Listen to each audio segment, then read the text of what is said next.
ಆಟ ಆಡುವಂತೆ ಪ್ರಚೋದಿಸುತ್ತಾರೆ.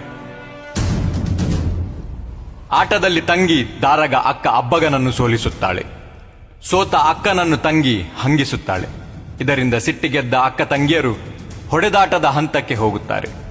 ಪರಸ್ಪರ ತಲೆಯ ಜುಟ್ಟು ಹಿಡಿದುಕೊಂಡು ಕಾದಾಟಕ್ಕೆ ಇಳಿದು ಕೊನೆಗೆ ಅಕ್ಕ ಅಬ್ಬಗ ಚೆನ್ನೆಮಣೆಯಲ್ಲಿ ತಂಗಿ ದಾರಗಳ ತಲೆಗೆ ಪ್ರಹಾರ ಮಾಡುತ್ತಾಳೆ. ದಾರಗ ಮೃತಳಾಗುತ್ತಾಳೆ. ತನ್ನ ತಪ್ಪಿನ ಅರಿವಾದ ಅಬ್ಬಗ ತಂಗಿಯ ದೇಹವನ್ನು ಬಾವಿಗೆ ಹಾಕಿ ತಾನೂ ಕೂಡ ಬಾವಿಗೆ ಹಾರಿ ಆತ್ಮಾರ್ಪಣೆ ಮಾಡಿಕೊಳ್ಳುತ್ತಾಳೆ.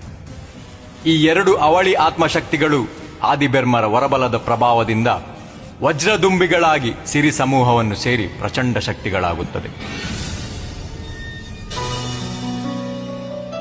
ಅವಳಿ ಮಕ್ಕಳಿಗೆ ವರಶೋಧನೆಗೆ ಹೋಗಿದ್ದ ಸೊನ್ನೆ ಮತ್ತು ಗುರುಮಾರ್ಲರು ಮನೆಗೆ ಬಂದಾಗ ಅವರಿಗೆ ಬಾವಿಯಲ್ಲಿ ಹಿಂಗಾರದ ಹಾಳೆಯಂತೆ ತೇಲುತ್ತಿರುವ ಮಕ್ಕಳ ಮೃತದೇಹಗಳು ಗೋಚರಿಸುತ್ತದೆ.